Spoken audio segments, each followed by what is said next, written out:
hello everyone on the other side of the camera. Well, basically, I mean, this is not the first session, so you know already that we have a thread in the whole process of this module, which is linking ecology, linking some concepts of how an environmental, how environment and natural resource management can be used or managed in a better way to ensure sustainability in medium and long term. And the idea is that finally we go to work and to identify which tools, like certification tools, for example, but not only that, also we should have in mind how legislation can change, how can we create some better conditions for finally having a framework in which sustainability could really happen. So the idea of the second session, it is to have an overview to the state of biodiversity worldwide, and finally also to understand how biodiversity and sustainability are connected, and to bring your mind also into the arena of what can you do tomorrow if you are environmental or sustainability managers in a corporation, in a company, or in an NGO, to have a scenario of dialogue and discussions that finally could bring from you or from the company that you are negotiating with, or from the NGO that is promoting some ideas, to finally bring to common solutions to some of the problems that we have today in the world, on this planet. So first of all, I want to say that I will link very, very much this class to this report of WWF. You can find it in the website of WWF. This is called Living Planet Report, and they issue this report normally every second year. So every 2 years you could have a new version on this. What they do in this report, in cooperation with other organizations like the Global Footprint Network, the Water Footprint Network, and the ZSL, what they do is to evaluate the state of biodiversity in the world and how different human activities are having an impact on biodiversity. So we will have kind of an overview over the report. And I will also, I think you have already uploaded in the documentation, in the information of this module, you have uploaded already on the intranet. So you could have, actually what I've asked Sergio to upload it is the summary of this report, but you can go to the website and download the complete report. So that's, I think it is a tool that it is very useful for you also to understand how global NGOs try to manage the idea of development and how they finally put solutions for working with governments and companies to finally to create a new scenario. Okay? So we are also linked this session to the first one, in which we also discuss a little bit on some key concepts on ecology. I want to be sure that I'm... So this was the first session. Okay, so have in mind some of the ideas that we learned here in this session. We talk about definition of human being, we talk about ecosystems, we talk about the biotic and biotic part of the ecosystem. We talk about issues like distribution of a species. We talk about also about ecological cycles. I mean, biotic and abiotic part is not only two silos things in nature. They both together, they finally create ecological cycles. We talk about natural resources definition and classification in this module. All of this is linked to what we are going to talk today. Okay. Some concepts of ecology that we also have in this module, and I hope that you really all read and understood well. are issues like biogeography, the discipline of distribution of species in the planet, the different kind of kingdoms or realms of distribution in the world, and definitions like biomes, like ecosystem, like, do you remember this very well? We discussed a little bit on ecotone, HFED, fragmentation, the issue of productivity and regeneration rate.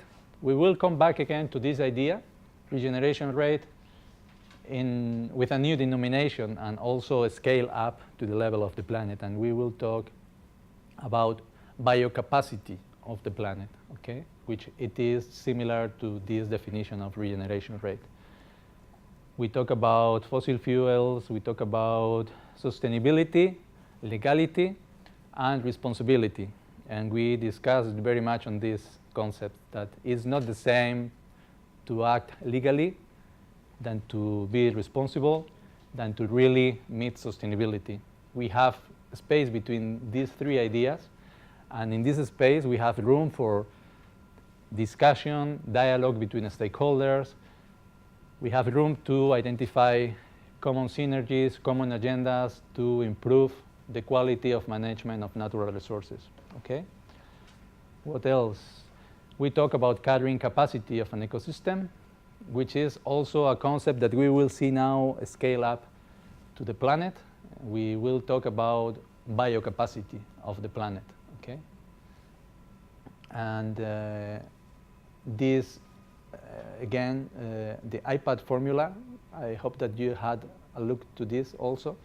We will mention today this also related to the whole planet when we look to the planet globally. The idea of resilience, very important in ecology, in life also, with our capacity of keep stress, but very important for an ecosystem management. We talk about habitats, we talk about population fragmentation, we talk about what else, connectivity, and then we had a look to the main ecological cycles, okay? So this was the first session, and now the second session is going to scale up what we have learned here, and we are going to try to connect this with what it will be a number of tools that finally can be used in the market to give solutions to the problems of society. I would like to start, before of that, by showing you a video I mean, this video apparently has nothing to do with the session that we are going to see today, but really is completely linked. And I would like just for you to put in mind this video for reflection. I'm in the website of the Foreign Trade Association. This is an international association of companies that are working in different sectors, retailing, supermarkets, and trading sector in general. They are working together, several companies, to try to give solutions to the whole challenges of international trade, not only from an economical point of view, but also from a social and environmental point of view, okay? But I want to show you their welcome video. To have in mind, we can go to this website on Friday if you want, or you could have a look, and then we can discuss on Friday on it. Let me just look for the video. I think it's this one. Okay, I don't expect any question now or any comment. This is an association who is working for, well, they have explained. And this is the world today, as we have discussed many. Sorry? I will stop this, yeah. As we have talked during these days, and we are not here to cry, we are not here to try to create a dream of the world. We are here to try to find ways of create solutions and working together to try to reduce our footprint, which will be one of the words that we will repeat many times in this session. You have already? No? Footprint? Yes. Yeah? Footprint. Normally, we are going to talk today more on ecological footprint, but could be social footprint, could be many other things, yeah. So we are in this context of an economy who is growing. Sorry.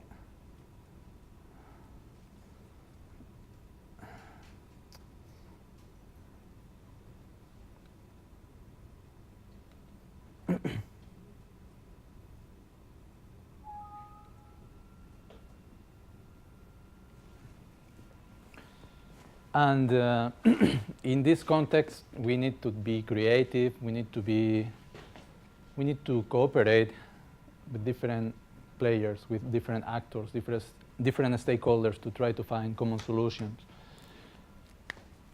Biodiversity and environmental impact. This is the name of this session. What we will do here is just to talk about the biodiversity concept very fast. I think all of you already has an idea on what is biodiversity. We will focus a little bit on biodiversity loss and ecological footprint, which is basically this report of WWF. And I will just introduce you 3 key organizations. Well, the Convention on Biological Diversity is not an organization. It is just a convention from the Rio de Janeiro 1992 years.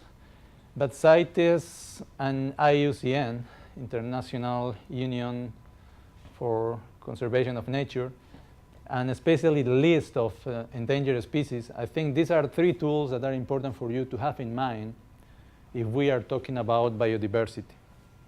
And then finally, I will just, or we can even play a little bit on how to rank threats when we are talking about conservation in nature, and how environmental NGOs and also social NGOs and everyone, finally any technician, could think to identify where to put resources or where to develop priorities or a strategy, how to develop a strategy with a priority to really allocate our scarce resources in terms of funding, for example, to really conserve national park or a species, or to change, for example, a transformation market in order to conserve nature, for example. Okay, so ranking threats would be just some slides to show you how, for example, when I was working in WWF, how we thought in order to prioritize where to put our resources to stop certain threats on biological conservancy. Okay? A part of this and a part of the information in this module, you have also, well, the Living Planet report, and I've uploaded another document which is, I'm very sorry, I don't have in this pen drive. I've uploaded another document that is very interesting for you. It is a lexicon. It is the wording of many ecological concepts from a very, very technical point of view. That could be very useful, for example, when you, if in your hands arrives a project on conservation or a project on development on a certain natural area, you could identify a lot of different definitions that are standardized, and you will find in this document. Okay, it is a paper that is very interesting for you. It is on the website. Sorry that I don't have in this pen drive, and I would lose too much time if I found it, if I try to find now where I have it. But I won't ask on this in the exam, on this paper, but it is a very important tool for you to have in mind, at least, to know that you have it, okay? So biodiversity. And if you have any question, please. What is biodiversity? We started talking about ecosystems and the biotic and abiotic part of the ecosystem. Biodiversity would be the addition, the whole elements of the ecosystem that are alive. That's biodiversity, okay? Of course, we could refer also to the variety of soil, the variety of other elements in an ecosystem. But when we are talking about biodiversity, we are talking especially on the living part of the ecosystem in all their different ways. So from genes till individuals, till different animals. Could be plants, could be animals, could be even, of course, people. We are part of the biodiversity of the planet.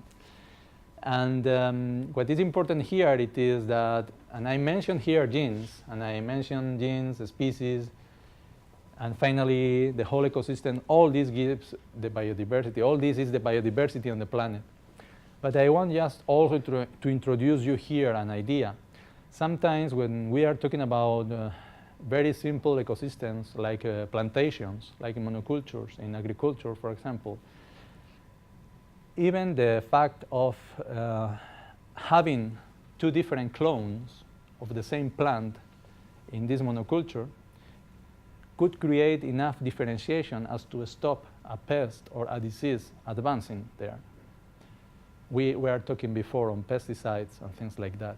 So sometimes biodiversity is so important that just when we go to the stream of just go to very, very simple ecosystem like a monoculture, even there, if just having two different clones, we are creating a difference that could create a little bit more resilience in that ecosystem than if we are only a monoculture with only one clone, only one variety of a species. Okay, so have in mind that we talk on biodiversity on the, let's say, the nicer thing, that is all, it is biodiverse, a lot of species, etc. But when we are talking about economy, development, agriculture, when we simplify too much an ecosystem, even a slight, a very, very small thing like to have the same species, the same variety, but two different clones, could be of added value for the functioning of that ecosystem. Okay? With this, I'm not saying that we need to introduce clones and we need to simplify ecosystems. I'm just saying that biodiversity could be important also at that level. Okay? Normally, biodiversity is something that is not very well recognized, and even it is not very well valued when we calculate how important is biodiversity for the economy. There is a lot of direct but also indirect effects and connections that we are not able to evaluate. How much it costs the pollination of bees in agriculture. We don't have a price for that, or at least we are not considering that. But we know that this is important and it is crucial. So we are facing challenges in that way. Again, when we are talking about let's make an assessment of the biodiversity that we have in an ecosystem, we need to distinguish between, okay, which is the variety? I mean, how many different species we have? We are in Serengeti, how many different species? We have lions, we have giraffes, we have buffaloes, we have rhinos. How many of these we have? But then, how many individuals in each species? Which is the quantity of individuals? Do we have viable populations? Are they sufficient for reproduction in a natural way? In which quality they are? What's the quantity? Can you explain? Quantity of a population would be how many lions we have. This would be the quantity of the species lion. Which is the quality? Are they young, all of them? We have a good demographic structure in the population or not? Or we have them with some disease or some problem? For example, if we are talking about herbivores, do they have any disease that could put in a trouble in the future the reproduction of this? That would be the differentiation between quantity and quality. And finally, distribution. It is not the same to have one population just located in one small area that having them split in several areas. And then you remember the term connectivity and fragmentation. So we are referring to distribution with this.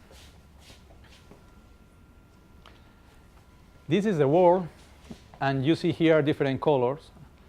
I'm colorblind, so I cannot read this very well, but you can see this and help me here. Where are in the world the most biodiverse areas, and why?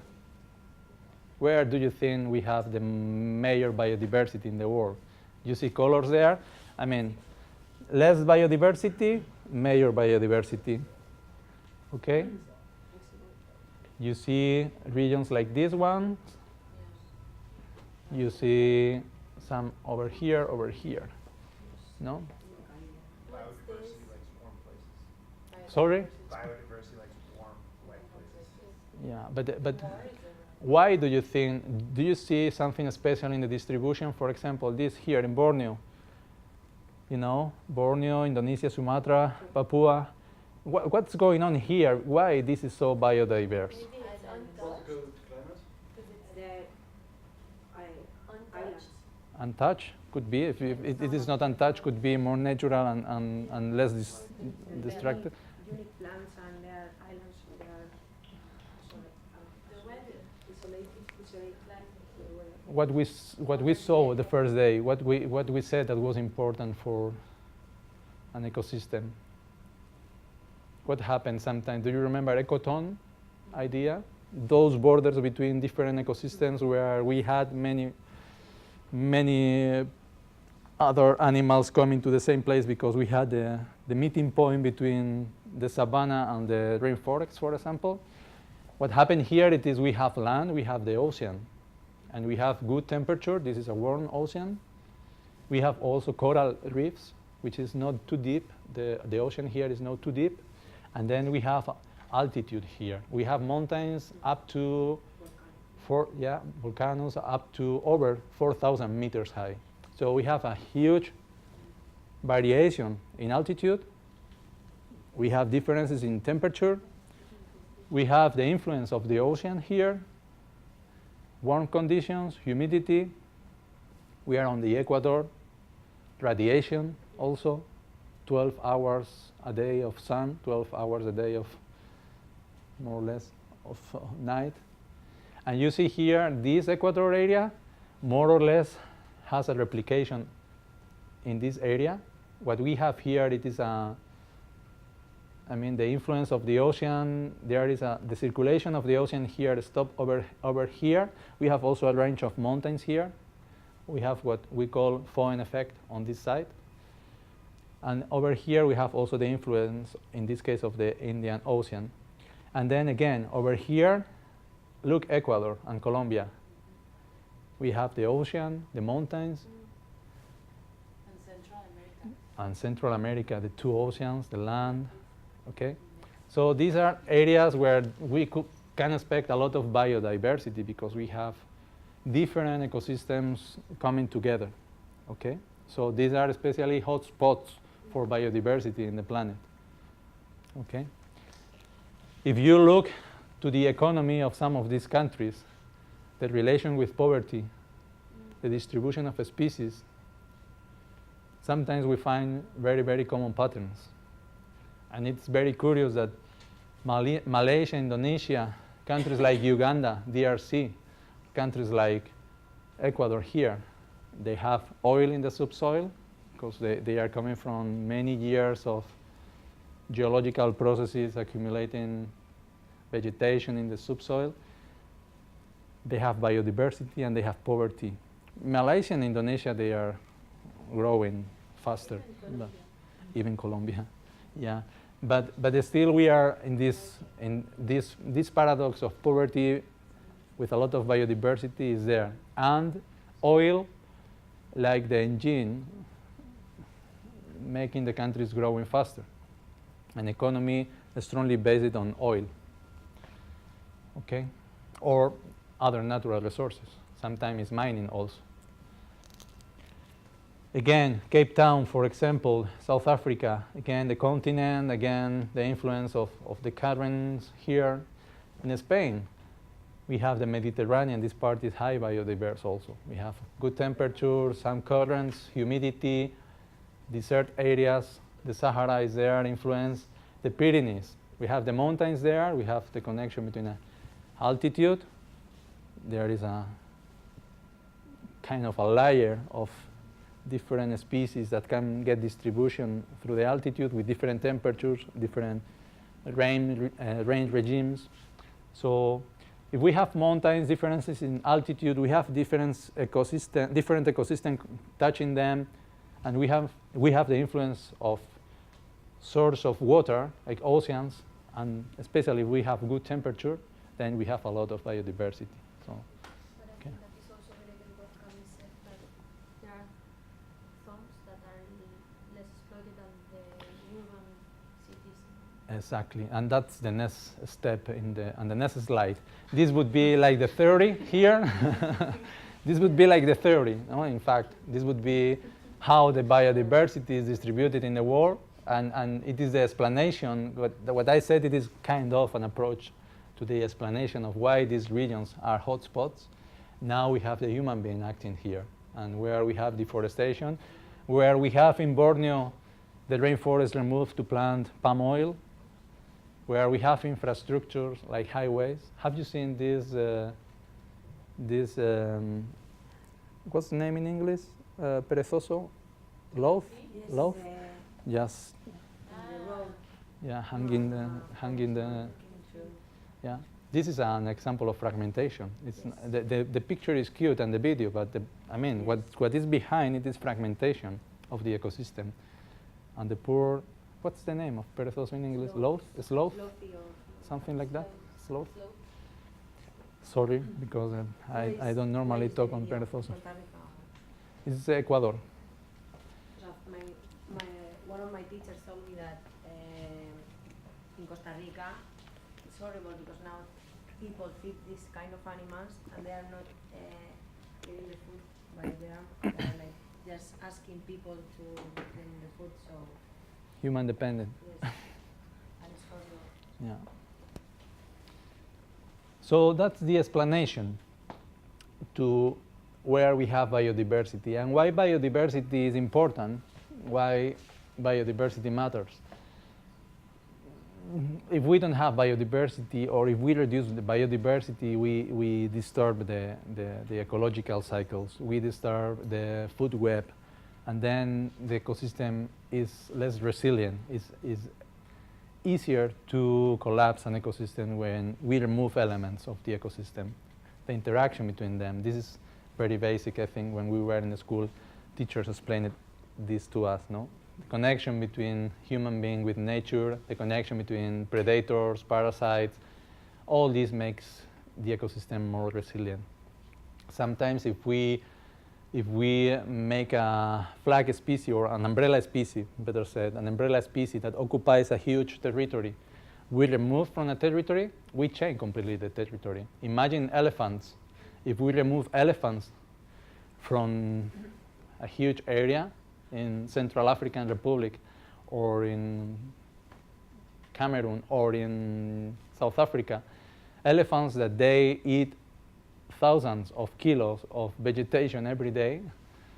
Thousands, I mean, when we have a huge herd of, I think an elephant, it is able to eat something like 200, 300 kilograms of vegetation per day.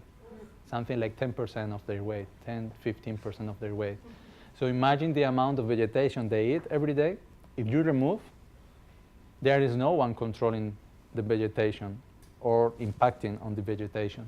So you can transform completely the ecosystem, okay? And this will have an effect on the other species that are there in the ecosystem after many centuries or even thousands of years or even some kind millions of years.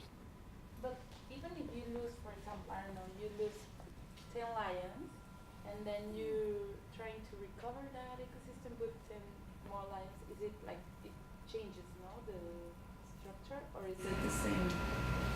Sometimes it could be the same. Sometimes you can really, let's say, to copy and paste and to make the ecosystem functioning the same. Sometimes could be the same. Sometimes, depending on the species that you are removing, if it is just a predator and you maintain the equilibrium between the number of predators and the number of prey, then you can manage the ecosystem in close to nature. you can do it. Sometimes it happens that of course not. Sometimes even if you introduce lions with different genes from another region, potentially it could happen that some disease could be affecting differently, or could happen things like that. Maybe with lions wouldn't be a problem, but if we talk about the small animals, like of course if we introduce insects, that would be more difficult to control. Yeah. But reintroduction of a species in some ecosystems is working quite well. And this is a solution that today is given to many ecosystems that has been modified strongly. Yeah. And don't you give, for example, in some cases, more value to some species than others? To more value in terms of managing or prioritizing the management on that species? Like different species. From the manager perspective, yes. You mean? I don't know if you really mean that. Sometimes what happens it is that some species, they play a different role in the ecosystem, because maybe what we said before, an elephant, it is an umbrella species.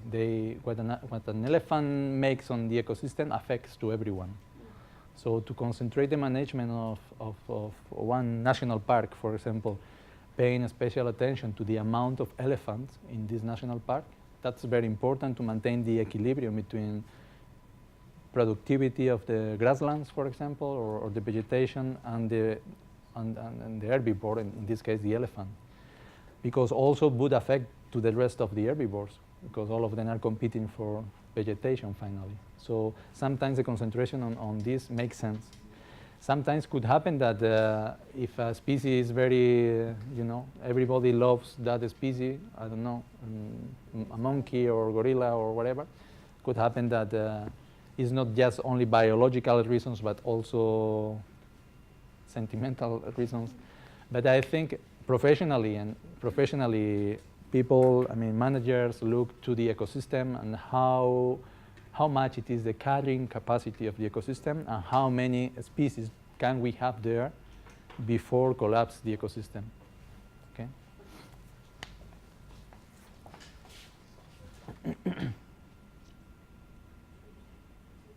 So again, we talk about resilience, okay? Which is the biodiversity role in an ecosystem? I think we can classify in 3 categories. Biodiversity gives us goods. Biodiversity hunting is there. If we are talking about plants, we collect plants for many different uses, for pharmaceutical uses, timber, fibers, etc. Biodiversity regulates and supports other services. And biodiversity, it's also very important for many cultural services. Going back, provisioning goods, well, we have mentioned already some of them. Biodiversity, we get food, we get fiber, timber, water, medicines, biofuels, and so on. Normally it's here where we put money to how much it costs biodiversity. And this is the easiest part of biodiversity to include in an accountability system. Okay? Again, this idea I would like to put ever in your mind. We have mentioned already. We use also biodiversity as an indicator to know if we are doing things well or bad in an ecosystem. Could be an ecosystem, could be a national park, or could be a country, could be a continent, or could be the whole planet. Okay? So biodiversity also has a value in knowing how much biodiversity do we have and why we are losing or we are recovering biodiversity. And if we assume that we are connected to biodiversity, then we assume that biodiversity is an indicator for us. When we talk about biodiversity regulating services, we are talking on issues like, for example, infiltration in the soil. It is not the same a soil without vegetation than a soil with vegetation. We are talking on issues like carbon sequestration when we are talking about vegetation. Of course, protection of the soil against erosion, landslides, storms, things like that. And these are issues that today we don't really find a way of putting value in terms of monetary value. There is more and more attempts to develop what we call ecosystem services tools, and even some certification schemes are working in creating certification on ecosystem services to put a value and to bring money from governments and corporations to say, okay, I contribute with the ecosystem services generated in this national park.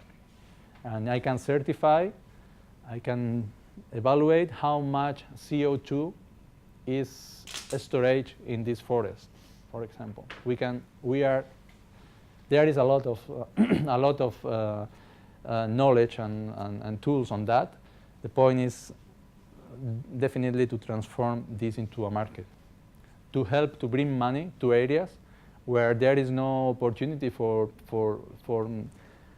put in the market direct goods like timber, for example. If we are talking on a national park, conservation on a national park where we don't want to hunt or to harvest a tree, how are we going to get money to really maintain the national park? We need to create some services.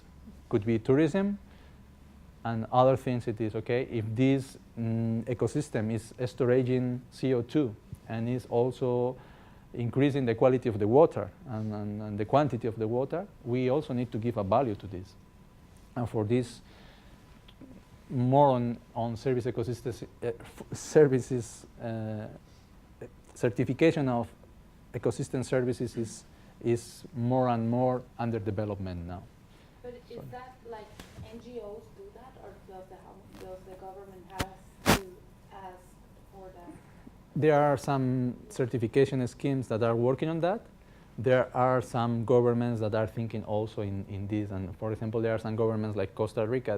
The case in Costa Rica is very well known on the issue of adding value on water catchments, no? The value of the water catchments and to put a fee to finally pay for ecosystem services. Some governments are doing this. Still, we need to, society need to work a lot on this, and much more governments should do this.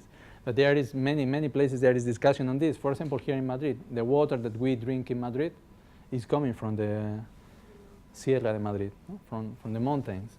How much it is the money, or how much it is the contribution of consumers of drinking water in Madrid with the maintenance of the natural forest, of the rainforest, of the Sierra de Madrid, of the mountains. So if this is well balanced or not, we don't know.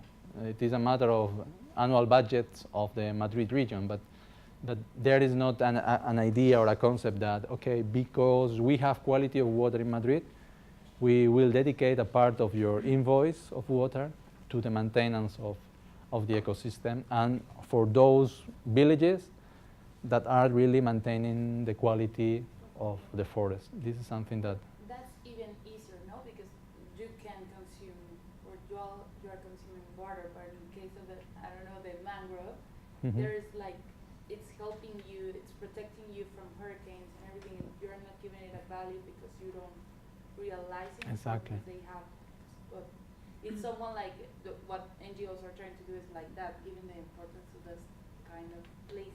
But what if the government like doesn't care? We need to lobby the government to do that. That's one of the problems in the accountability systems of many governments. Still, what it counts it is to burn oil. The GDP is burning oil more than creating this kind of value to ecosystems. And to dedicate money for natural or national parks, for example, this is normally a expenditure. It is considered like I need to waste this money in this, I need to dedicate this money, but it's not an investment, or it's not something that you say, okay, by dedicating money to protection of this forest, I am saving money in landslides or quality of water. This is not normally in the accountability of governments. Yeah, and there are some experiences, there are some studies here in Spain, Andalusia government, for example, they have evaluations on this.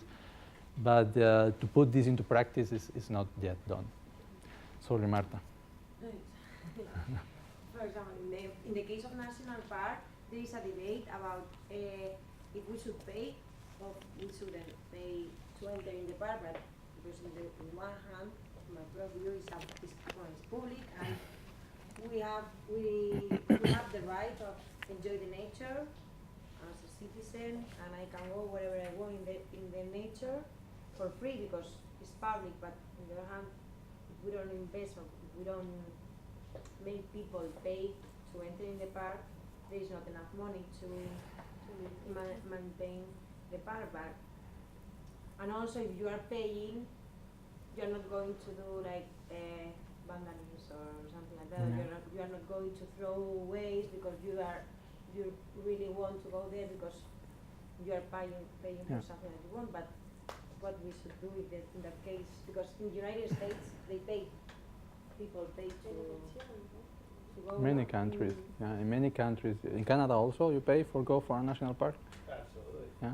Yes. In many countries, I think, I don't know, it really in Spain, I don't think if we have any entry in any national park, I don't think so. Then there are some additional services.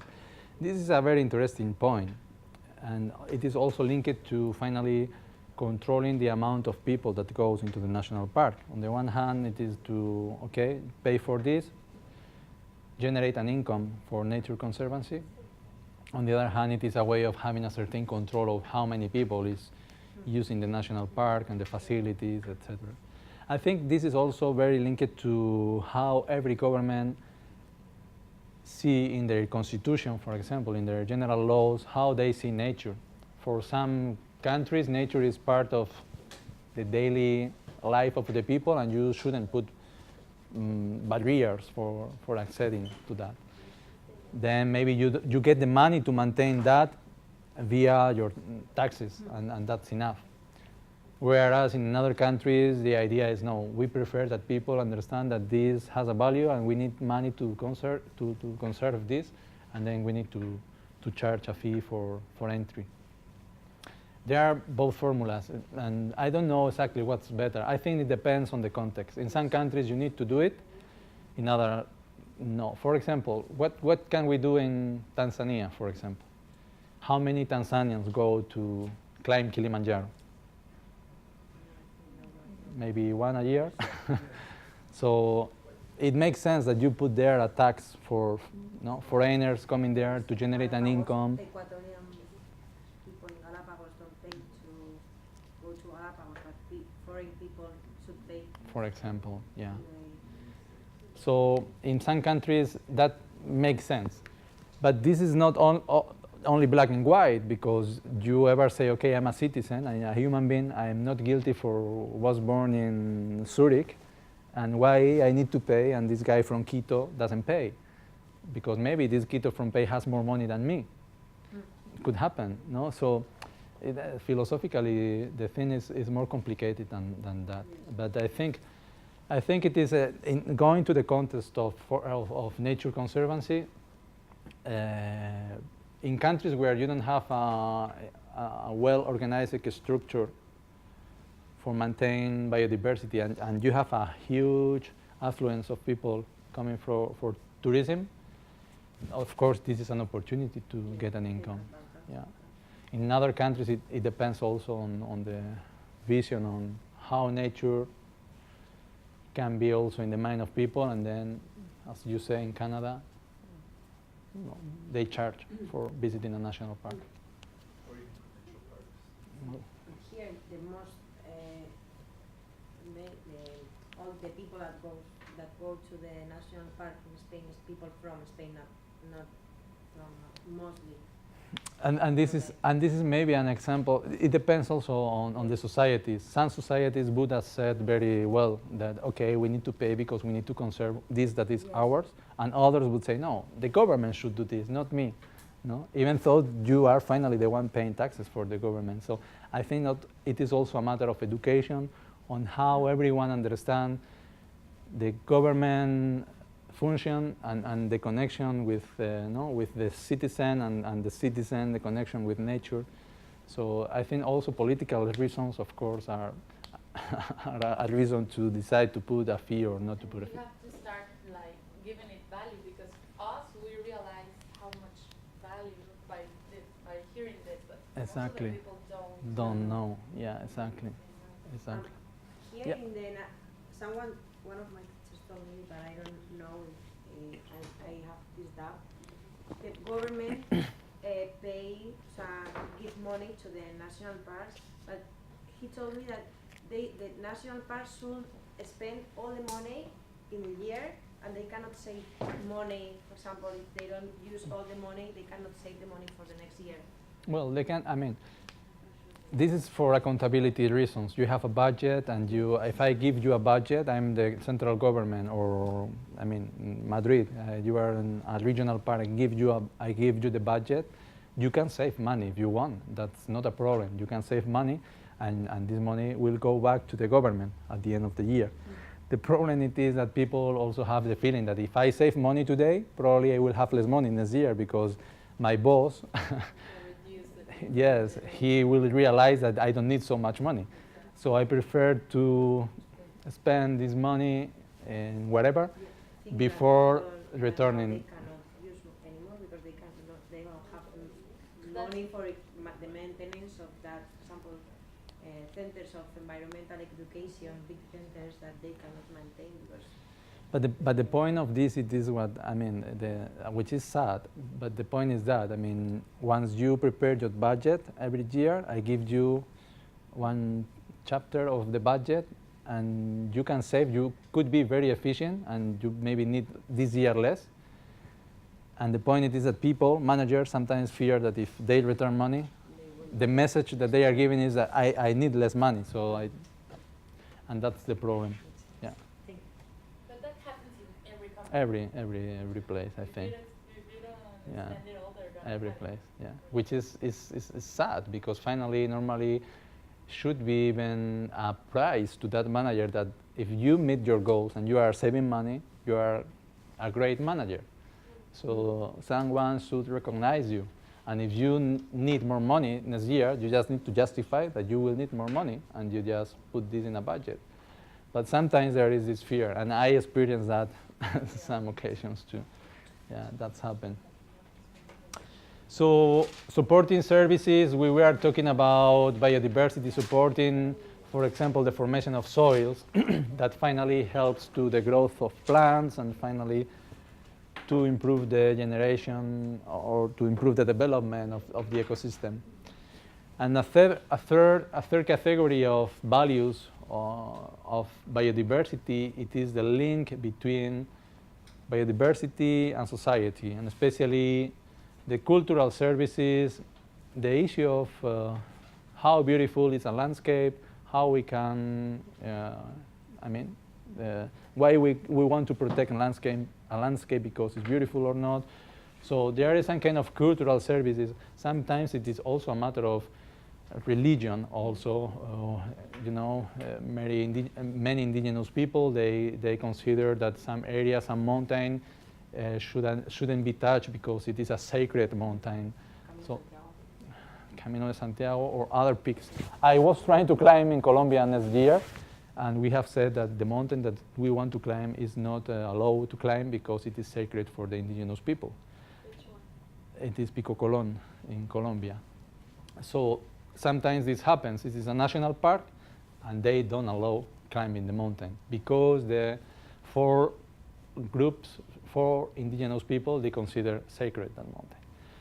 And here we could have a complete ethical discussion. I mean, who is the owner of the mountain? It is the local community, it is the world, it is, of course the communities are conserving the area because they are living in a traditional way, which is the contrast between Western people coming to climb a mountain and the local people maintaining the traditions, between the equilibrium between poverty and development. All these things are there, but are not easy to manage, and biodiversity could be also part of this, and actually it is one of the reasons because biodiversity is important.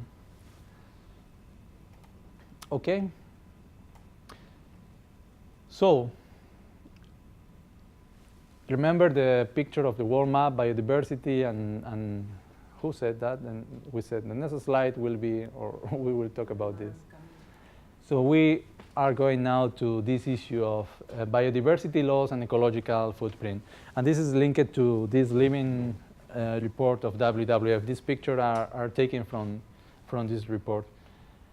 What WWF is trying to, and I said it's not only WWF, they are working with other scientists and other institutions, but what they try to do it is to compare how biodiversity has changed in the last years, since we have more or less a very well-structured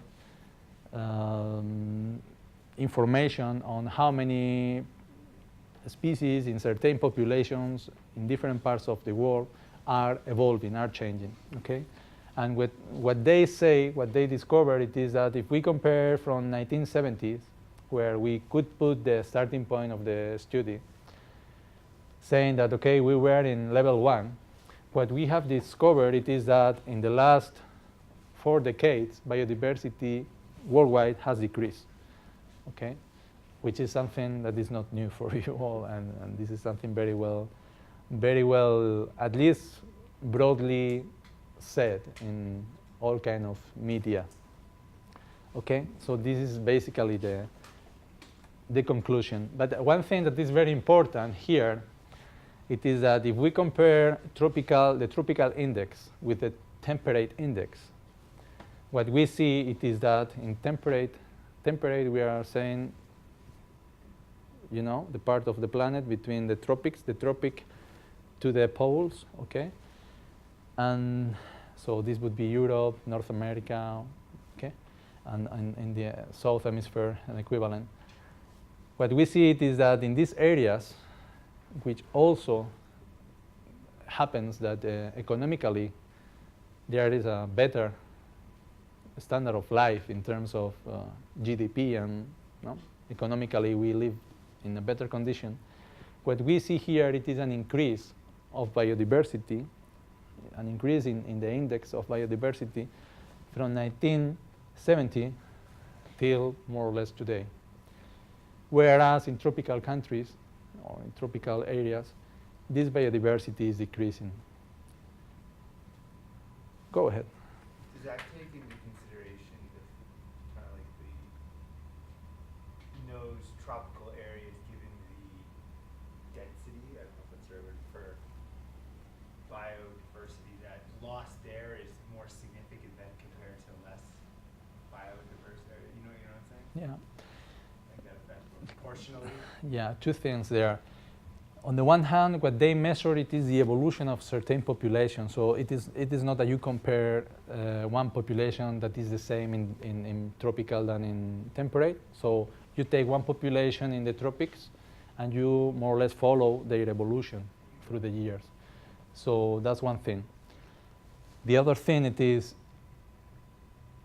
this doesn't necessarily mean that we are in a good condition in temperate countries because we are increasing.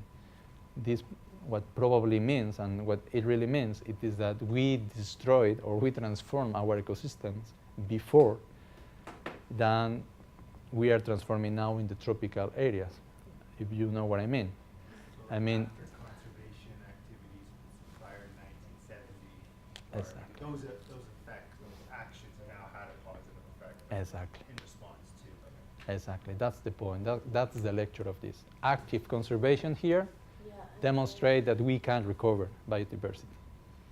Do you remember this picture I put you the other day in Rwanda with the border between national park and no national park? That's a clear example. No?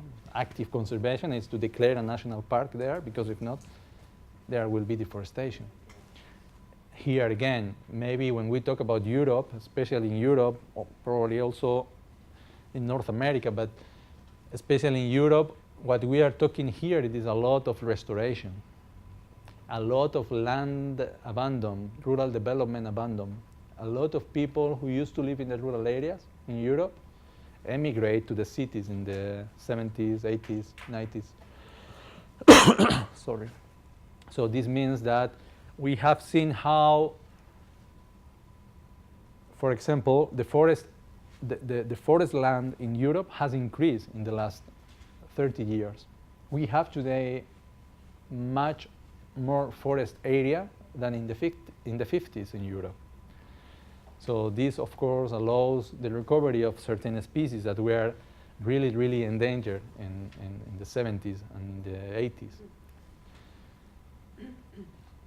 Again, here, yeah, exactly. In tropical countries, we have a very close relation with developing countries also.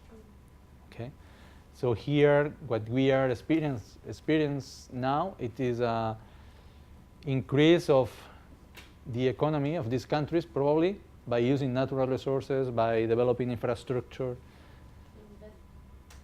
This is the good like countries that invest in this geographical. Exactly. And on the contrary, they are reducing the biodiversity. Okay. The lecture of this graphic, it is, okay, we know this is happening. More important than this, it is to what level are carrying some species in the line of going towards extinction. I mean, are we just reducing population but ensuring that we have viable populations? No? Are we just reducing the number of individuals, but at least we can ensure that if we stop today, the population is there reproducing well? I mean, are we just discussing about only the, let's say, the sentimental value of an animal, or are we really talking about putting under risk the whole species? And this would be a different approach after the understanding of this picture, okay? Because this is talking about the whole biodiversity. For example, in a zoo, you can have a big biodiversity because you have one species of a lot many of species, yeah. One individual of a lot But of many species, yeah. But it doesn't mean that this is okay because it's not sustainable. So because there are not variability and quality. Yeah. So this means like different species, or also take into account the number of individuals in each species. Yeah, this is the complex index. So this is the summary of the whole conclusions. This means that when we took the different populations that we have been analyzing and we compared how much individuals we had per population, and also we analyzed how many species we have, or we used to have, what we see is a reduction over the time. So this means that sometimes some species are disappearing, and sometimes the species is not disappearing, but the population is decreasing. Okay? See, this is like a global picture, like a broad picture of what's going on. All the features of biodiversity. Exactly. Okay? And what is interesting, it is what we said, that active conservation, active measures for conservancy can recover species. Do you remember, I cannot write here, isn't it? Do you remember, we mentioned before this iPad. Impact is equal to population, is equals population, affluence, and technology, okay? This is what we have here, okay? Population, consumption, and resources. This is the impact of humanity. We are doing this through different sectors: agriculture, forestry, fishing, hunting, urban industry, mining, water consumption or water use, and energy transport. Okay, this is how WWF tried to conceptualize what's going on the planet. Okay, and then we say, okay, with these activities, these 5 main sectors of activities, what we are creating, it is sometimes habitat loss of species, sometimes over-exploitation of species, sometimes we introduce invasive species. Sorry, we introduce invasive species in other ecosystems, and this will have an effect on the structure of the ecosystem. Sometimes it is a matter of pollution, and sometimes And the most important one, we live now in the Anthropocene. Have you heard of this? No? We live in the whole ecological, in the whole geological process. We are now in the area of the human being. We are the real one species that are transforming the Earth. In other ages, it was nature. It was a volcano. It was, I don't know, solar radiation or whatever. But now it's the human being who is taking this role. So this is because we say we live in the Anthropocene today. So climate change, as it is linked to human activity, with all the doubts that some people still have on if climate change is happening or not due to human being, or if climate change is happening, what is clear there is a clear correlation between greenhouse emissions from human activity and climate change. So climate change would be the other cause of alteration of biodiversity. And then we are having impact on terrestrial ecosystem, freshwater, and marine ecosystem.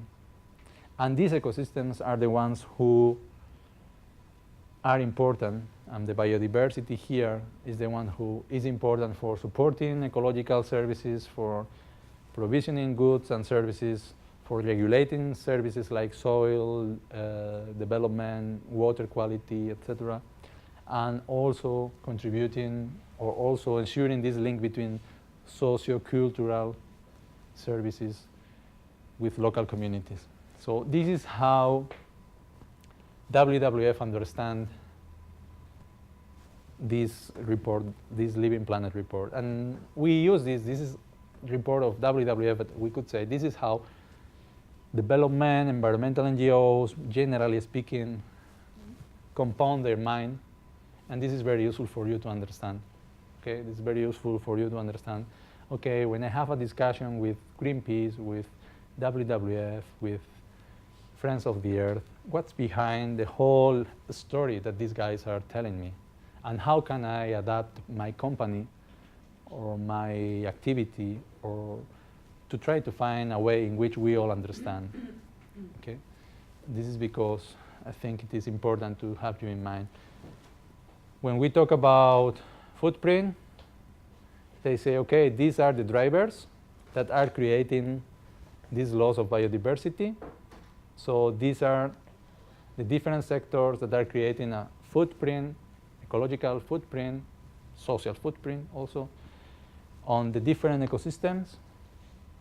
These are the accurate threats, the accurate pressure on each ecosystem. So imagine that you need to manage or you need to develop a strategy, an environmental strategy in your country or in a region in your country. You could classify basically the threats that biodiversity has in your country in these categories. You are going to lose biodiversity because someone is creating habitat destruction of that species, or because there is overexploitation, or because there is invasive species, or because there is pollution, or because there is a problem with climate change. These are the main threats.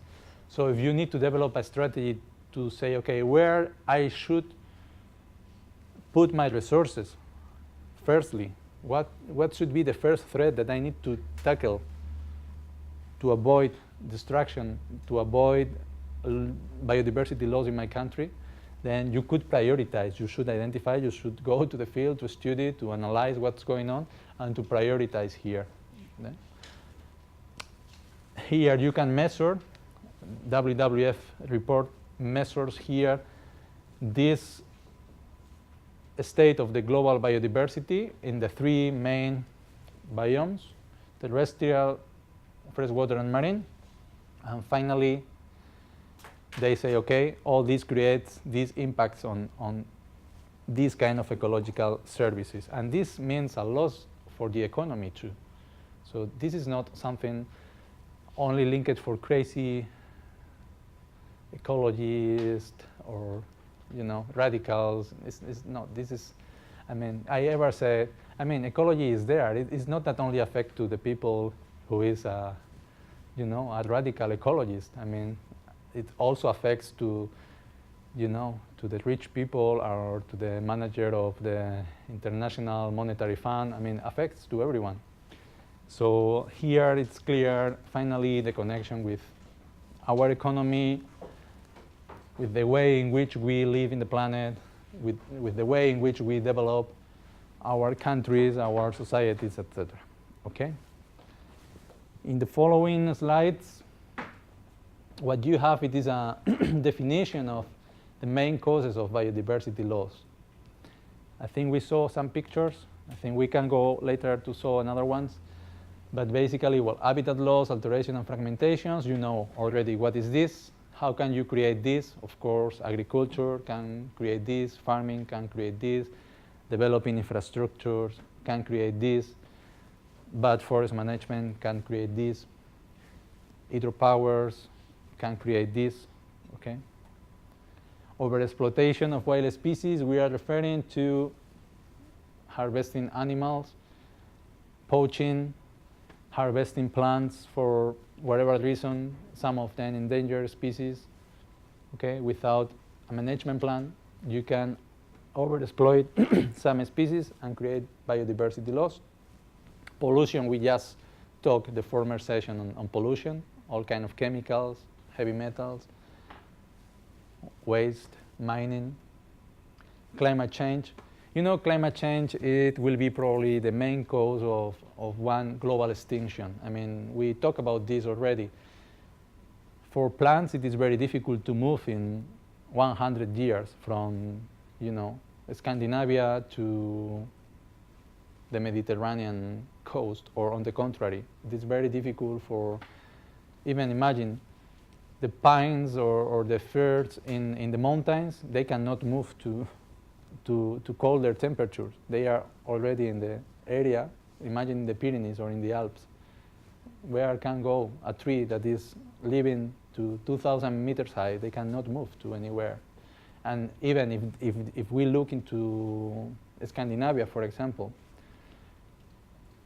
just to put an example, like to understand this very easily, imagine that the whole pines, Scott pines in Scandinavia, they would need to move to the north. They would need many, many years to do that. I mean, the reproduction process and the transformation, finally, of an ecosystem into another ecosystem, and to move the whole forest mass, colonizing new areas, it is a process of many years. So this is what we are facing with climate change in some areas, okay? And on invasive species, well, you know, we are talking, now it's very common to talk about these mosquitoes and Zika virus and things like that. We are moving across the world. We are introducing species across the world. Some of them affect us directly. Others affect just ecosystems. Others are introduced because there is a commercial interest in doing. Others because just nobody knew that they were introducing in one container or whatever. But this is something that happens and that can modify or that could have an impact on certain ecosystems, on a species. Question with regard back to climate change.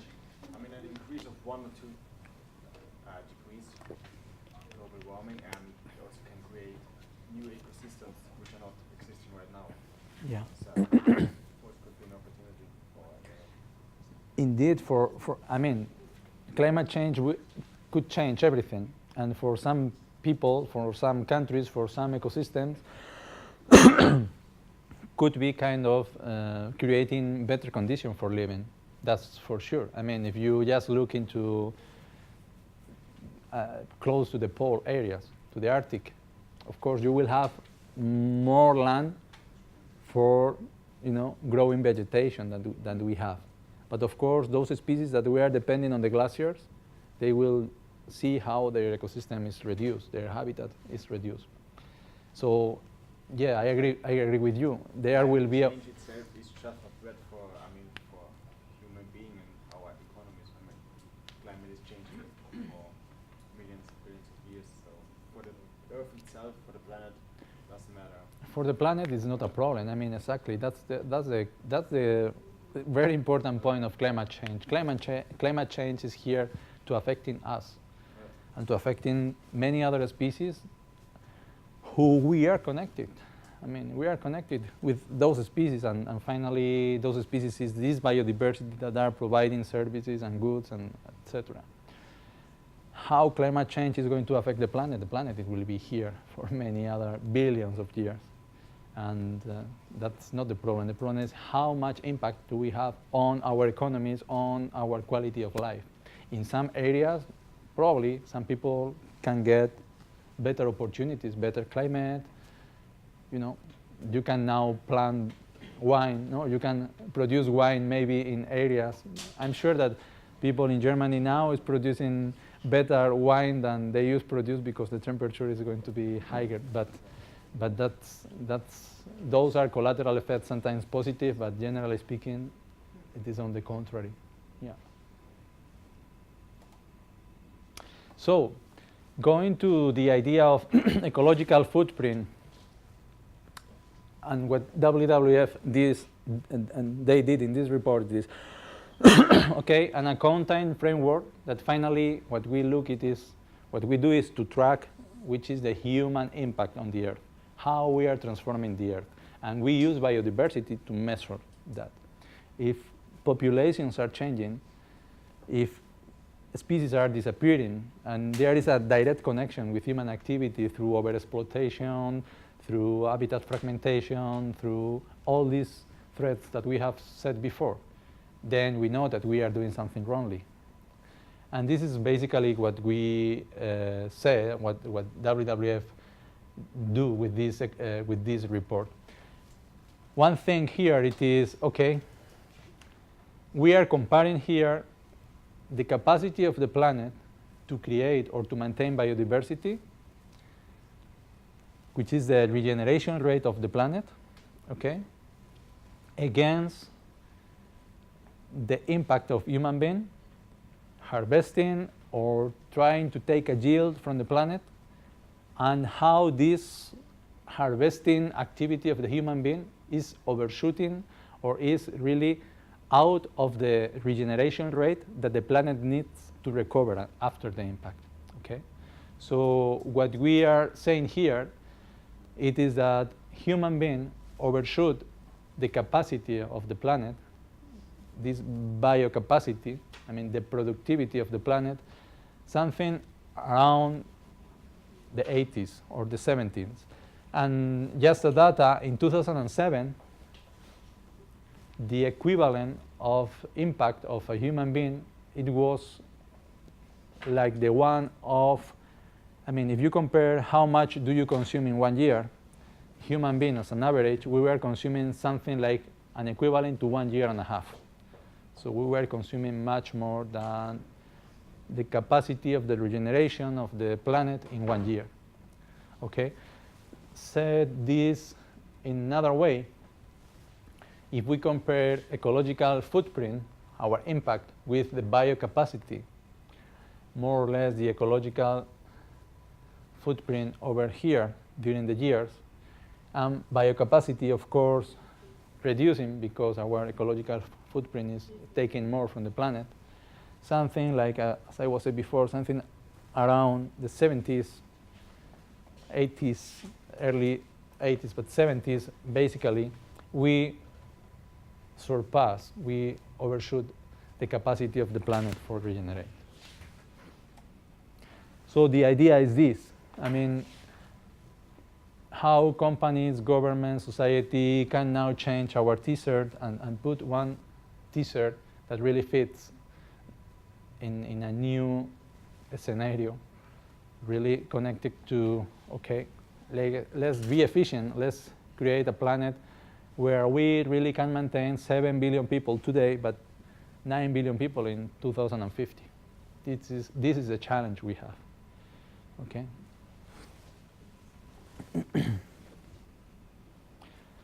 Any comment till here? No?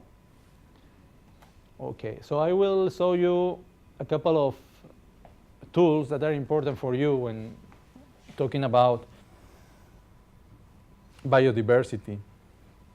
IUCN, this is an international organization. It is an umbrella organization. I will show you the website. I recommend you to have a look. They have also several initiatives on corporate social responsibility, and they are working in different areas, from freshwater, marine issues, forestry, mining, pollution. So I recommend you to have a look to the website. Even you will find job opportunities over there. And this organization, the International Union for Conservation of Nature, is the one who develops one of the most important tools to classify the situation of the species accordingly to their potential extinction or good quality in the world. And this is called Red List, IUCN Red List. And this is a reference worldwide for governments, other NGOs, etc. What this organization does, it is to identify, with a lot of cooperation and collaboration with different institutions and organizations, it is the status of different species across the world, and classify in this red list. You can go and to get the full categories and the full name of the species under different categories. And what they do it is to, well, to identify which is the likelihood of extinction of some species. And they classify in these 8 categories. Some of them, they don't have enough data. They know that the species is over there, but they don't know how many individuals, how many populations. Sometimes a species is in a good status, so they call it less concern. It is, there is a lot of populations in good conditions, so it is not a problem. And then, well, they classify here different categories till finally they say, okay, the top level, the worst level would be extinct or extinct in the wild. Okay, a species could be in a zoo or could be in captivity in just a small area, but in a situation in which it is not viable, the reproduction in nature. Okay. Pandas are there? No. Sorry? Pandas? Pandas would be, I think, is critically endangered. I think, but I should double check. But I think it's critically endangered. No, panda is not extinct. Pandas are not extinct species. Yeah. But extinct in the wild, I don't know There are many, yeah. There are many. We can go now to some web pages to have a look to some of them. Yeah. In the last decade, something like 70, 80 species disappear, something like that. Yeah, we can go later. Yeah. So this is very interesting for you to know that there is an organization that classifies species like this, and that you can go and to say, okay, you are talking that we want to protect this species in that region. In which category of IUCN list is this species? Okay, and normally what we expect from governments, it is when we have some species in one of these situations, like vulnerable, endangered, or critically endangered. Of course, if it is extinct or extinct in the wild. What we want to see, it is a recovery plan or a management plan of the species to try to recover the conditions in which this species could go to a less concerned situation, to go out from being threatened. Just to give you an idea, this picture is from 2009. Sorry, I haven't updated, but more or less it is something like this. I'm sorry, I have just one question. The IUCN, they find solutions? Yeah, they are an NGO also, and they, yeah. Okay, it's not that they just give the data and they don't No. also have a solution. Yes, they have a lot of work on the field, and they have a lot of investment also in conservation of species. Yeah, yeah, yeah. This is the proportion, basically, of of the species in the different categories. They mention here something like 47,000 species. Other reports, they say that we should have something like 100,000 species in the world. Many of the species we don't know yet. In the last, I remember in this 2007, WWF were carrying researches, studies in Borneo, and in 1 month, per month, something like per month or every 2 months, they discovered 2 or 3 new species in the Borneo rainforest. Used to be insects, but sometimes they also find some small amphibians also. So still we unknown many areas in the world in terms of biodiversity and especially small species. That's for every living. Yeah, this is plants, this is animals, this is fungi, yeah, insects, yeah. This would be something like all living organisms, not virus or not this category or unicellular elements, but nor microorganisms, but from plants and animals. Okay.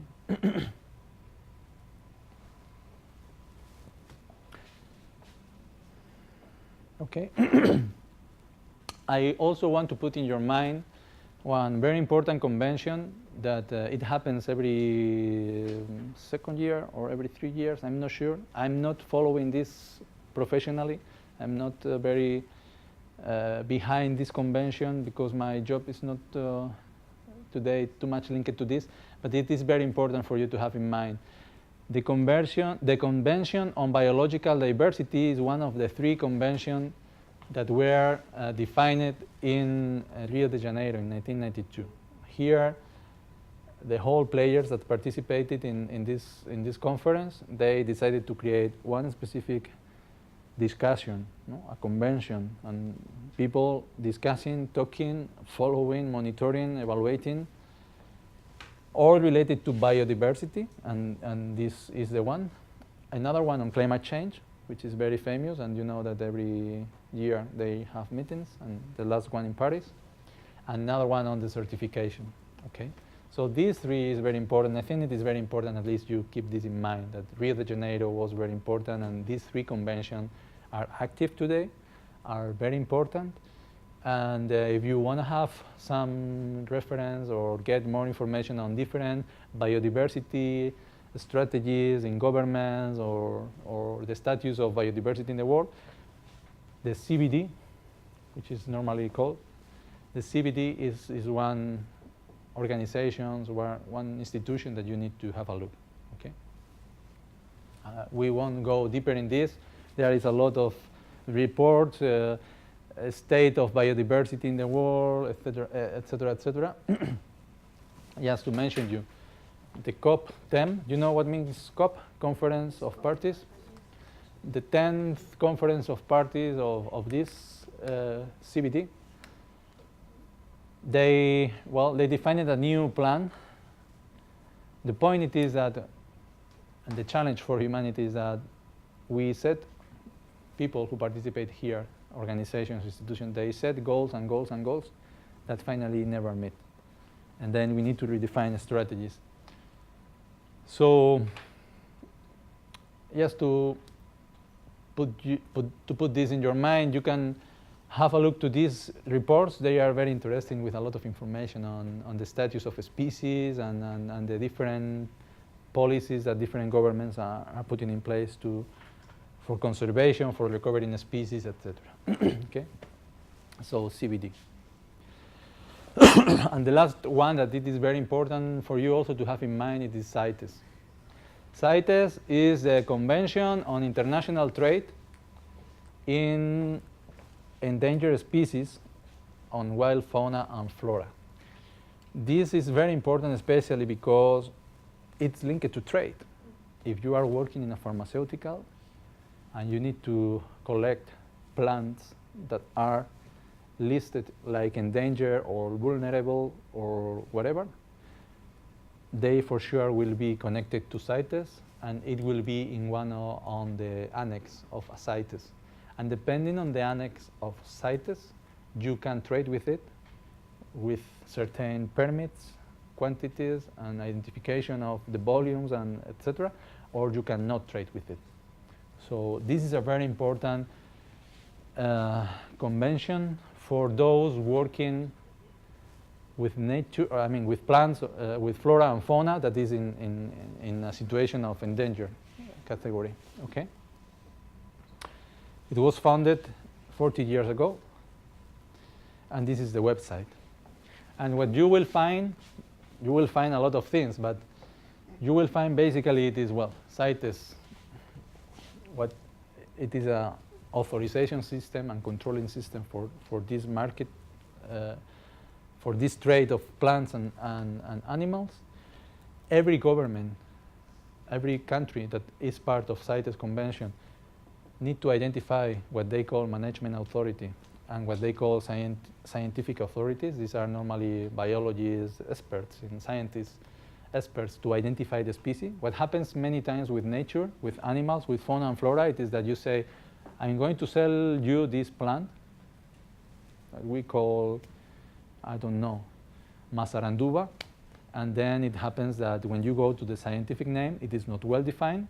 When you go to the laboratory with this species, it's not exactly the species that they are saying that they are selling you, and then they are really selling you a species that was really, really endangered and trying to cheat you, because finally the use of this timber was not for furniture, but was for instrumental musical instruments. And for example, these things means that, with this I want to explain you that sometimes the identification of the species is very complicated. So because of this, we need in every country a management authority in charge of the whole administration process and the control, the legal control of the convention. And then we need scientists, really people specialized in identification of species. We are talking many times on, imagine, in Germany, a company importing tropical plants. So you need really experts in that, very specific people able to identify that this plant, this orchid coming from, I don't know, the forest in Ecuador or Peru, is exactly this species, and they are not cheating you. Because maybe if they cheat, they are trying to put in Annex 1 what really should go in Annex 3 or vice versa. Okay? So this is a very important treaty for you, just to give you examples. Yeah, sorry.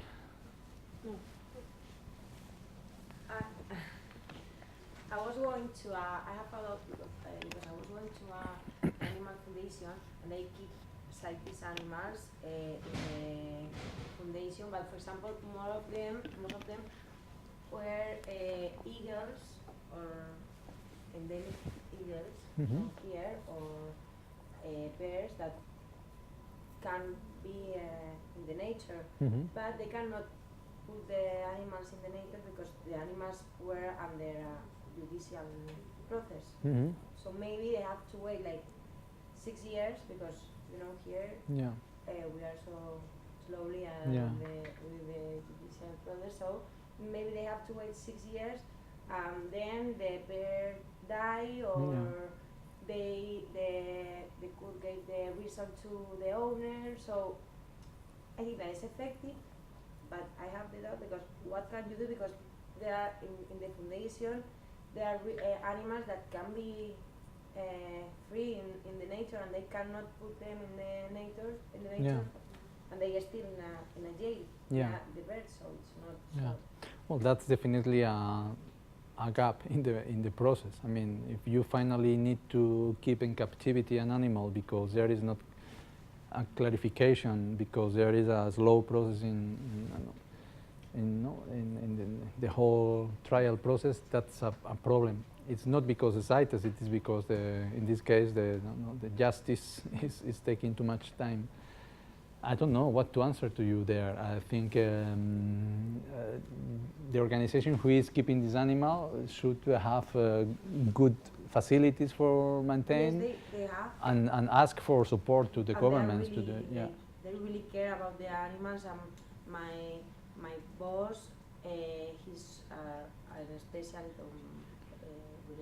ornithologist, Mhm. and he really likes birds, and he was like, he told me like almost all the day, like, I really want to Yeah. put them the Liberty. nature, but I can't. Not possible.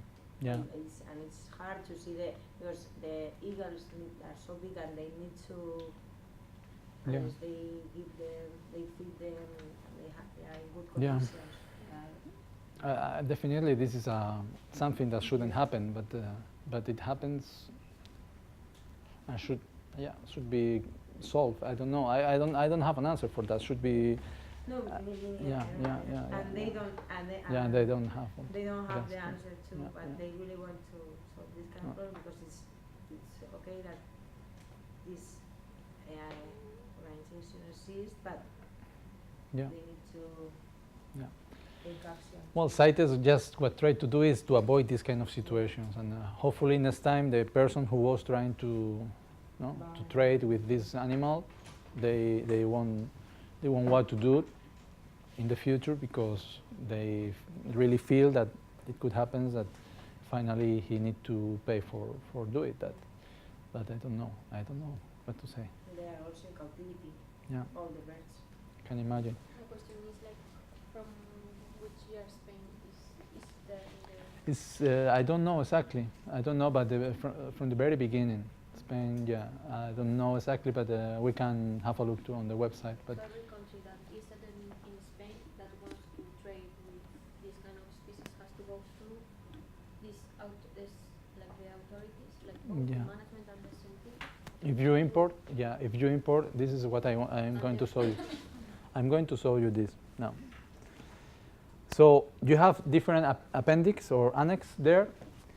The annex 1, it is the list of most endangered. So they are threatened with really likelihood of extinction. So if you have an animal or a plant in this list, you cannot trade with it, okay? Unless, as you can say there, this is important for scientific research, okay? Only in the case of scientific research. Annex 2, you can do it under certain circumstances, okay? They say list species are not necessarily now threatened with extinction, but that may become unless trade is closely controlled. So are vulnerable species, basically, okay?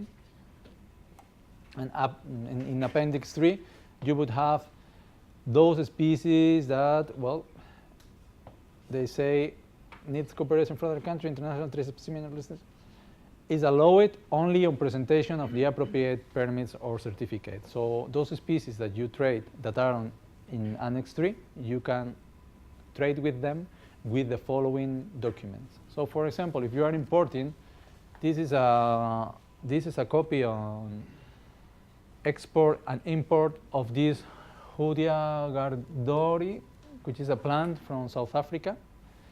And this is bought by a pharmaceutical, okay? So you need the CITES permit. Here is importation, okay? And here is the export, okay?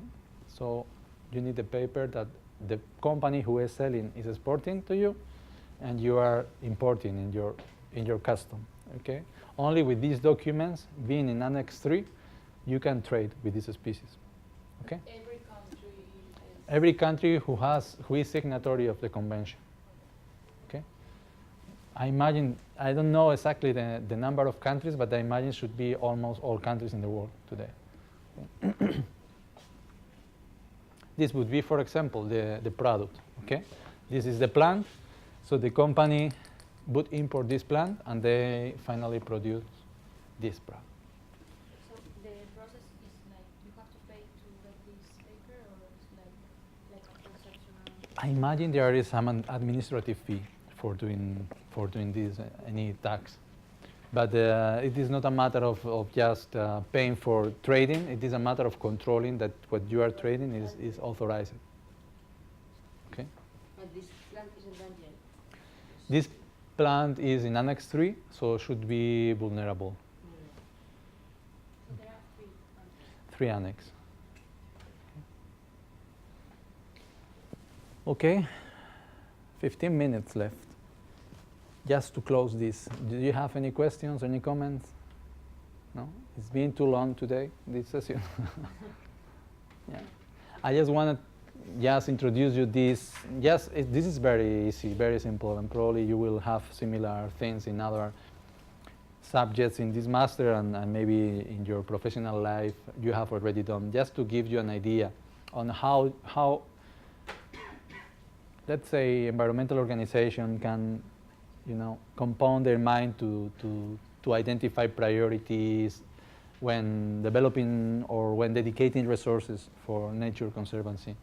So threat ranking is, I mean, what we are going to say here, it is how can classify the different threats on our ecosystem, how can we prioritize this. So basically what we do, imagine this is the Congo Basin, okay? All these countries, Cameroon, Central African Republic, DRC, Republic of Congo, Gabon, and Equatorial Guinea over here. So here, what you have, it is, okay, the whole ecosystem. In this ecosystem, you have different national parks listed here, okay? Different national parks. And what it is identified here, it is different threats that could be mining, that could be infrastructure, that could be agriculture. And, okay, they are classified from highest, 4 level in these cases, highest, high, moderate, and low. So the idea it is once you have identified the different national parks or very important areas for you in terms of conservation, the idea is to attribute a ranking to know where you really want to put your efforts in the next years or in the next period of years. And the way of classifying this, it is, okay, let's identify if a threat, it is current, it is already happening, or it is just a potential. Okay, let's define potential only if this is realistic, that happens within 10 years, for example. This is a definition that we could change depending on the context where you are operating, okay? This could be, you can say 10 years, you can say 5, you can say 15, depending on what you want to protect, okay? So, but the first idea is, okay, do you have these threats, for example, there is a project of the government to build a highway, yes or no? No, but probably yes if it is approved in the parliament. So this is potential. So what can we do? Can we lobby them? No. Can we create a special legislation, a special status of legislation for this area and ask for being qualified like national park or not? Okay. So this could be kind of how can we approach to a threat like that.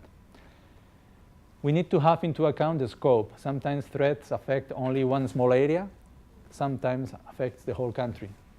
Okay. It is a threat, illegal logging, where? In a national park, the whole country has a problem with illegal logging. Okay, that's important. Severity. Okay, there is illegal logging, but where? On endangered species or only on generally species that there is not a problem of biodiversity with them? Irreversibility. Okay, what happened? If we stop today illegal logging, can we recover the level of biodiversity we had or not? This is something also to have in mind. And finally, urgency. I mean, urgency means, okay, we need to take immediate action because this illegal logging is affected to the only last 10 Afromorsia trees that we have in the national park, or not, because, okay, this is a problem. They are going to destroy the ecosystem, but it happened that it will occur in 20 years. So these are things that you need to have in mind and you need to score to finally define, okay, how to act. Well, you have here a more accurate definition of scope, severity, reversibility, and urgency, okay? And then you can define your own scale and to say, okay, let's put 3 categories or 4 categories, as we said before, very high, medium, and low. And then you say, okay, I will put a number, to each category, okay? If the scope is very high, the threat is going to be affecting the whole target. I mean, our target could be a national park. If the scope is going to affect the whole target in between 70 and 100%, then I will score this with a 4. If not, I will score with a 1 if it is less than 10%. So you score and classify in this way, okay? But that's unified in a global way? Yes, is it standard or it's subjective? You mean a standard, like this category is standardized for everyone? No, this is how, yeah, this is subjective and adapted to, in this case, one project in Congo Basin. You can devise your own structure and your own scoring for your own project. For But example, like each NGO has its own ranking. not necessarily, and not even one NGO has one ranking. I mean, this is something that technicians in one NGO can just follow this way of thinking, okay, just to prioritize one area. What is behind this, and what I want to communicate here with you, it is, okay, imagine that you receive tomorrow, you are part of the CSR department of a multinational, and you receive one NGO saying, okay, I want you giving money to protect one species. You need tools, you need something coherent behind. All these ideas, all these concepts on ecology that we have been discussing during these days are, of course, elements that allow you to judge if you are receiving a good proposal or not. If you are talking about protecting one species in one region, and you need to find something that it is clearly justifying why protect that, or why to put efforts there. And this could be one tool to do that, okay? But the most challenging thing here is the subjectivity of everything. Can you speak up, please? The most challenging thing is the subjectivity, because you can be subjective here instead of being objective if you want to protect something, and also in scaling the potential threat, because the human being can affect if it's going to happen in 10 years or less or more. I mean, you can adapt this in terms of the scoring. I mean, in terms of the intervals in which you score one thing or another. But then behind this need to be a justification of why you do that.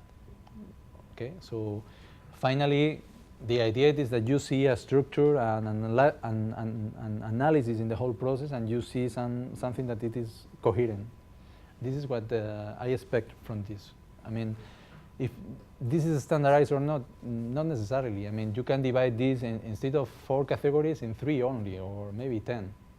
The idea it is that when they justify why they put this like a high priority, the rationale behind that, it makes sense for you. And you see that all this is coherent, okay?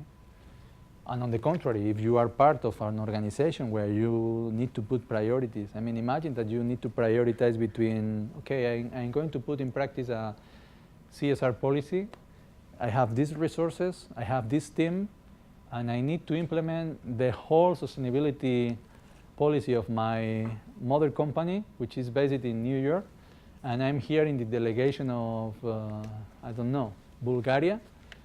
And how can I implement all these in my country? Then you need to say, okay, let's prioritize. Maybe I can start by, I don't know, paper products, and the second could be all my fresh food, and the third could be, I don't know, energy in my stores. Then you can prioritize with this kind of way of thinking, okay? What basically I want here is to put in your mind the way of, okay, you need to structure things, to prioritize, and to give an explanation, a rationale behind that, okay? With severity could happen the same. You could create your own scale, and according to what you are dealing with, you can establish different categories, and the same with irreversibility. Well, if you look to the definition of each of these categories, the definition is coherent and it is kind of standardized. Okay? If you took 100 or if you took 150, depends also on the ecosystem or, you know, or forget eco. The system you are working could be also, as I say, could be your company internally. Okay. And finally, what you can get is this kind of prioritization. Okay, and then you know that maybe the conclusion it is that where you need to put more efforts in short term, it is in agriculture frontier expansion, and because this is finally what you think it is the activity who has more scope, who has more severity, and who has more urgency to act. Okay, so finally all this brings you to have a structure of priorities on where to put your efforts. This is something that NGOs can expect from you as a company. This is something that you as a company can expect from NGOs. This is something that, in this case, it is an example to link it to conservation in Congo Basin, but not necessarily should be linked to conservation in Congo Basin. Could be in a strategy in a country, or could be even not linked to nature. Okay, but the idea is to just to put in your mind these kind of tools to try to organize a little bit where to put priorities when you are dealing with putting in place solutions. In this case, we are talking about sustainability and biodiversity. No? Try to put in place solutions to increase sustainability in your daily job. Okay, I think this is the last slide. Yeah. So I think this is all from this session. I don't know if you have any doubts. It's 2 o'clock exactly. Okay, can you read it? After doing all this kind of research, maybe you say, okay, why no? Could you? All this could be inaccurate, vague, self-serving, and roundabout terms that we. They say, can you put this all in terms that we all can understand? This is all very complicated. Money. Yes. Money. So, any doubt? No? So next session on Thursday, we will go to waste management very fast.